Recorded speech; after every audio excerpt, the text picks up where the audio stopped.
अपने बच्चे भी मुंह लगाने तैयार नहीं होते। जब बुढ़ापा आता है ना तो बर्तन अलग कर दिए जाते हैं। बहू ससुर के बर्तन में अपने बच्चे को खाना नहीं देती है। वो कहती है इसके झूठे बर्तन में रोटी न खाना, कहीं तुझे बीमारी ना लग जाए। वो जिसकी संतान, जिसकी नस्ल है, उसकी गोद से बच्चे छीन लिए जाते। बुढ़ापे को इतना मायूब बना के रख दिया लोगों ने, इतना मायूब बना के रख दिया। कई बूढ़ों को मैंने रोते देखा है, कहा अपने ही बच्चों को खिला नहीं सकते। बहू ऐसी आई है कि बच्चे छीन के ले जाती है, बीमार ना कर देना। मैं नौजवानों तुमसे एक बात कहूं, अपने घर के बड़े बूढ़े की कदर करना, अपने घर के बड़े बूढ़े की कदर करना। खुदा करे सब पे बुढ़ापा आए, सब लंबी उम्र पाए, लंबी उम्र पाए। कई बार कहते ना जी मौलाना दुआ करो अल्लाह बुढ़ापे से पहले ही उठा ले, बड़े बुरे हालात बुढ़ापे को होते हैं। ये न कहे, फरमाया गया जिसके बाल सफेद हो जाते हैं अल्लाह उससे हया फरमाया करता है। बालों की सफेदी भी रब का बहुत बड़ा इनाम है। कितने लोग तो इसलिए बख्श दिए जाएंगे कि बाल सफेद हो गए थे। तो बालों की सफेदी भी जन्नत में ले जाने का सबब है। ये ना कहे अल्लाह चलते फिरते उठा, हाथ उठाए तो ये कहे अल्लाह जब भी मौत देना ईमान की मौत अता फरमा देना। हमने ना जाके कहते हैं, मजार पे भी जाते हैं तो सीधी ये कहते हैं गाजी साहब दुआ कर दो अल्लाह 3 ट्रकें 4 बना दे। 3 मंजिल बन गया है, गाजी साहब दुआ करें अल्लाह से अल्लाह 4 मंजिल बना दे। कभी ये भी तो जाके कहे गाजी साहब दुआ करें अल्लाह मुझे भी अपना वली बना ले जैसे तुझे अपना वली बनाया है। कभी जाके कहो ना दुआ करें गाजी साहब दौलत हो ना हो ईमान पे मौत आ जाए। ये भी तो बुजुर्गों से दुआएं कराया करो। आज तो पीरों का मकसद ही यही रह गया कि सिर्फ पीर साहब हैं तो डोरी है, पीर साहब हैं तो तावीज़ है, पीर साहब हैं तो दुआएं हैं। कभी पीर साहब से अल्लाह के जिक्र का वजीफा लिया करो, कभी रब को राजी करने के तरीके उनसे मांगा करो।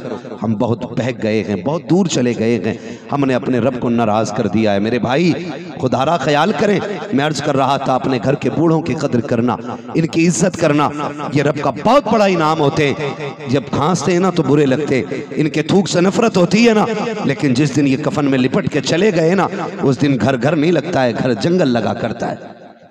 उस दिन घर जंगल लगा करता है।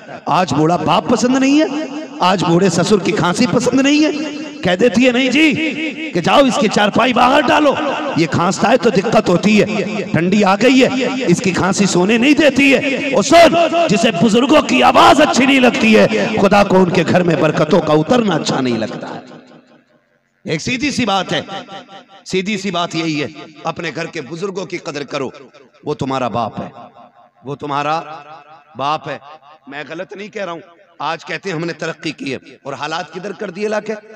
अभी सगा भाई पानी पिए, ऑपरेटर साहब हैं इसका थोड़ा जो इको है ना ये कम कीजिए जरा।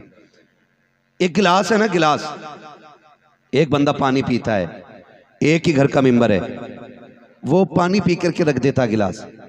दूसरा सगा भाई आया, उसने उस गिलास को धोया, पानी फेंका, फिर पिया, जबकि पता है सगा भाई पी के गया। क्यों? क्यों? आज 4 भाई हैं तो चारों की प्लेटें अलग, 5 लोग दस्तरखान पे तो 5ों के गिलास अलग हैं। पहले ऐसा होता था एक गिलास में पूरा परिवार पानी पीता था। बड़े बड़े बर्तन होते थे, कूंडा बोलते थे, तसला बोलते थे, परिवार बैठ के एक साथ खाना खाता था। जब ये मोहब्बतें थी तो बीमारियां इतनी बड़ी नहीं थी, इतनी बड़ी बीमारियां नहीं थी। गिलास इसलिए अलग कर दिए गए। भाई इसका इको कम करने मैंने आपसे कहा, आवाज कम करने नहीं, रिपीट थोड़ा कम कर दीजिए अगर हैं ऑपरेटर साहब। तो मैं आपसे ये बात अर्ज कर रहा हूं कि गिलास इसलिए अलग किए गए, गिलास इसलिए अलग किए गए ताकि मेरे जूठे से उसे बीमारी ना हो और उसके जूठे से मुझे बीमारी ना हो। हमने ये सोच करके बर्तन अलग कर दिए कि बीमारी ना हो। और हमारा नबी क्या कहता, सूरुल मोमिन शिफाउन, जिस जूठे बर्तन को तुम्हें नफरत हो गई है ना, उस बर्तन में अल्लाह ने शिफा रखी हुई है। मोमिन के जूठे में अल्लाह ने शिफा रखी है। तो हमें तो बजाय इसके कि जूठे में पीना था, हमने बर्तन अलग कर दिए, बर्तन अलग कर दिए। खुदारा अपने घर के बड़ों का एहतराम करो, अपने घर के बुजुर्गों का एहतराम करो। मैं अपनी माँ बहनों से कहूँगा, ये बड़ा बुरा घर के लिए बोझ नहीं होता है, इसकी खांसी अजाब नहीं होती है, इसकी आवाज़ से नफरत ना कर। तुझे नहीं पता है अल्लाह इसकी ठोकरों के सदक़े में घर में रिज़्क़ उतारा करता है। तू क्या जाने जब ये रात को खांसता है खुदा की रहमतें उतरा करती हैं, जब ये बहक के गिरता है खुदा की रहमतें संभाला करती हैं। तुझे पता है जब इसको जूतियाँ नहीं मिलती हैं तब इसको सलामियाँ देने के लिए खुदा की रहमतें इसके बहाने से तेरे घर में आया करती है। जब लाठी खो जाया करती है, इसको लाठी नजर नहीं आती है, तब ये टटोलता है तो खुदा की रहमतें इसको देख के मुस्कुराया करती है और आवाजें दी जाती है, बंदे परेशान ना होना, आज जमाने ने तेरी कमजोरी देखने के बाद तुझे अकेला कर दिया है, लेकिन जब से तुझे जमाने ने छोड़ा है खुदा की रहमतों ने आके तुझे सीने से लगा रखा है। इसलिए खुदा की रहमतों को बुरा ना कहना, खुदा की रहमतों को आप गलत ना कहना, ये खुदा की रहमतें हैं। मेरी माँ बहनें जो ये सोचती हैं ना कि हमारा बच्चा बीमार हो जाएगा, बूढ़े की गोद में जाएगा तो कमज़ोर हो जाएगा, बुढ़ापे के कीटाणु आ जाएंगे, गलत सोचती है। याद रखिएगा, मदरसे में स्कूल में सिर्फ इल्म मिलता है, तजर्बा नहीं मिलता है। किताबों का जो इल्म है वो 12 साल 15 साल में आ जाता है, मगर तजर्बा तभी होता है जब उम्र 70 साल होती है। आज गलत नहीं कह रहा हूँ, खून के आंसू रोने पड़ते हैं। एक जगह गया सुल्तानपुर, बात ये कहने की है, मगर सुने जरा, अल्लाह करे इसका लोग सही मतलब लें। जब वहां जाकर के बैठा, कमेटी वाले लोग आए, कमेटी वाले लोगों ने कहा मौलाना वहाबियों के खिलाफ तकरीर ना करना। मैंने कहा क्यों, क्या ये सुन्नियों का गांव नहीं? उन्होंने कहा सारे ही रज़वियों का गांव है। कहा फिर आपको ये तकलीफ किस बात से हो गई? उन्होंने एक बात कही थी, कहा हम पे मुसीबतें आई ना तो हमारा कोई रहबर नहीं आया, हमारा कोई पीर नहीं आया, हमारी खानकाहों से कोई बचाने नहीं आया। हमें बचाने के लिए वहाबियों की तंजीमों ने आके हमारी हिफाजत की। कहा जिन्होंने भूख में हमें रोटी दी, जिन्होंने परेशानी में हमें खाना खिलाया, जिन्होंने मुसीबतों में हमारे बच्चों का ख्याल रखा, उन लोगों ने ये कहा था कि हम उनकी बुराई कैसे सुन ले। मैं कहना ये चाहता हूँ, जब से किरदार खत्म हुआ के हमारे हालात बर्बाद होते जा रहे हैं, हम तबाह होते जा रहे हैं। वहाबियत को सिर्फ गाली से नहीं, काम से रोका जा सकता है। और काम ऐसे करो जैसे बरेली के अहमद रजा ने किया है, बेशक सुभान अल्लाह ने किया है, जैसे मुरादाबाद की रहने वाली अजीम शख्सियतों ने किया है, और ऐलान कर दो कि मोहम्मद से वफा, तूने तो हम तेरे हैं, ये जगह चीज है क्या लोहो कलम तेरे। सुभान अल्लाह, नारे तकबीर, नारे रिसालत, जश्न गौसुल वरा कॉन्फ्रेंस, सरजमीन सौगहना, नारे रिसालत। मसला है भाई, बिल्कुल ही बंद कर दिया इसको। तवज्जो है सारे लोगों की, है तवज्जो सारे लोगों की। अल्लाह आपको सलामत रखे। ये कंडीशन है हमारी। जानते हो हमारे पास पढ़े लिखे बहुत हैं, हमारे पास पढ़े लिखे लोग बहुत हैं, मास्टर भी हैं, डॉक्टर भी हैं, मास्टर भी हैं हमारे पास। लेकिन कमी किस चीज की है जानते हो? आज हमारे पास तजर्बाकार लोग नहीं है, ये सबसे बड़ी कमी है। आज हमारे पास तजर्बाकार लोगों की कमी है, हमारे पास दूरअंदेश लोग नहीं आज, इसलिए आज हम तबाही के दहाने पे आके खड़े हो गए। रहने दो भाई इसको, ऐसे बस हो गया काम। इसलिए हम तबाही के दहाने पे आके खड़े, क्योंकि हमारे पास कोई तजर्बाकार आदमी नहीं रह गया। आज ना, माफ कीजिएगा, उसकी सबसे बड़ी वजह यह है कि एक जमाना हो गया हमने बुजुर्गों की संगत छोड़ दी, बड़े बूढ़ों में उठना बैठना छोड़ दिया।